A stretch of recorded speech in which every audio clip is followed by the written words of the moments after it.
So I tend to not stretch much, which is something I noticed real badly when I started going from those walks. Because the first day was fine. Second day, not as fine. Third day got really bad. Third day, like, this is just walking. Even though I do a lot of walking at work, I try to walk slowly because I'm lazy. But when I was actually going like, okay, I'm going to walk, I'm going to actually take this seriously. Now, I know it's walking. You can't take walking too seriously, but I would actually, like, try to walk quickly. I would realize about 10 minutes in, it's like, oh, my legs feel like they're on fire. This is great.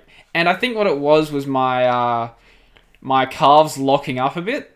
And that's partially just because I wasn't really stretching properly. So I'm going to try to take that a bit more seriously, especially because I don't want to put myself in a situation where I do end up hurting myself really badly and then not being able to exercise, because that's what has happened in the past when I've been running a lot. So I'll be fine for like the first maybe week, 2 weeks, and then I'll do some slight injury, and then I'll run on it again without stretching, and then it just gets really bad. I'm like, okay, I can't run now. This chair makes way too much noise. I can't even buy a new one, that's the thing. We'll get into that in just a moment, but what I was saying, running, right. I would hurt myself when I'm running, and then I just wouldn't be able to, and then obviously, once you stop running, that's when running gets hard again. So, the thing about running is you kind of have to just keep going. And the thing is, there's a difference between, oh, this kind of burns a little bit. Like, if I feel my calves are hot, that's like, I recognize that that's just me kind of being a bitch about it. I can obviously push through that. And if you do push through that, after another 10, 15 minutes, you realize, oh, it's fine now. It's kind of just you getting into that motion of moving. But there's a different one where you can actually, if you've ever done any, like really just any level of exercise, you'll probably notice that there is a difference between that and then, oh, this actually hurts, I should probably do something about it. So, obviously early on, there can be, I'm not an expert. As you can probably tell by my physique, I'm definitely not an expert in exercise. But obviously early on, it's very difficult to tell the difference between those two. They feel very similar. But once you've been doing exercise for long enough, you will notice there is a difference between you're being a bit of a bitch and this actually hurts and you need to do something about it. And if it actually does hurt, then you probably shouldn't be putting strain on it, because you can obviously inflame that injury and make it far, far worse. So if you are starting to exercise now that you're not working and things like that, obviously keep that in mind. Don't go too hard at it, even though you might be really bored. Don't do like 5-6 hours of exercise a day because you have nothing better to do, unless your name is Joe Rogan and you're trying to kill all of your friends. If you're anyone else, I would recommend, obviously, take it slow. There's a good plan you can follow that I did for a while, which was Couch to 5K. It kind of takes you through this process of doing walking and then jogging, walking, jogging, and you're doing slowly smaller and smaller increments of walking each time, and eventually you get to the point where you, I think after like 50 days or something, or 30 days, you're at the point where you are running 5Ks. And I might take that up again. I think what people need is they need some sort of strategy to get themselves to the point where they can actually go 5Ks. Because the big thing that's really difficult about doing that is most people don't know what it feels like to move for 5Ks.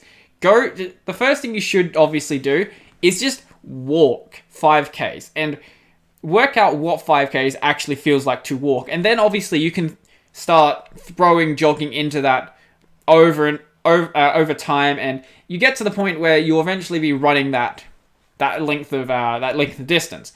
And I was doing that for a while, and as I said, I got lazy because I made excuses with uni and stuff. I was like, okay, I'm busy or this and that. And now that I'm actually busier, I'm like, okay, I should probably actually exercise. Because at the time, I wasn't making content on YouTube. I was just, I wasn't actually busy. I was doing uni stuff, I was working, And everything else, I could have just moved around. Like, if I watch a little bit less anime that day, which I haven't watched in a few months, which is sad. I want to go back and actually watch some of the stuff from the last season that just passed. But, at the time, I was kind of just making excuses for why I can't do this. But this might just be a me thing, but I've noticed that when I make myself busier, I make myself more productive. When I don't actually have things to do, I'm actually... like, I do less work. That probably doesn't make sense, what I'm saying. What I mean is that when I have more free time, I get less done. If that makes sense. So even if say I'm doing videos, I'm doing uni, and I'm working. If I take the uni out of the equation, out of the equation, I'll have an extra, 4 or 5 hours a day. What I find is that if I don't find something useful to fill that time with, I end up just wasting that time away. So, I don't know, maybe we get 2 podcasts a week when that happens. I don't know, I might do that. I might be bored and decide to fill that time. If I don't fill that with something productive, though, basically what ends up happening, I'm like, I'm just going to watch YouTube for a while, which some people might consider productive depending on what the rest of your life is like. But for me, I feel like that's a bit of a waste of my time. Obviously, I'm not saying I don't watch YouTube content, as, obviously everyone does, but why can't I get this camera exactly where I want it to be? That's probably fine.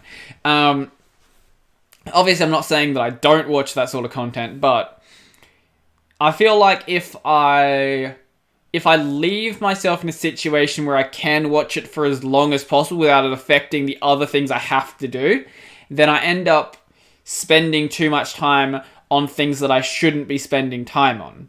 So if I fill that time with productive things like, I'm gonna start exercising, I'm gonna start doing this, I'm gonna start doing that, then I'm just more productive in the stuff that I do that I actually have to do. So on the days where I work early, I manage to get my podcast done and my videos done and my other stuff that I want to get done. Even though I really have a couple of less hours that day, I still get everything I need done. It's just, I think it's just a commitment thing, really. So you have to be determined and actually train yourself to actually, put that effort in even when you don't need to put the effort in. That's the big thing. Like, as you've probably heard, I know I bring up Joe Rogan a lot, but I do really like his podcast. As he says a lot in that, dedication and commitment are things that you can actually train. If you push yourself harder and you say, I am going to be the person who runs every single day, then you will get better at doing that. And obviously those skills can then transfer into other fields. So if you're going to say, I am going to run every single day, I will run 5Ks every single day, then putting in that effort will actually transfer to other things you want to do. Like, I don't know, I will record this content and I will record it better than I did the previous day. That dedication, I feel, does actually transfer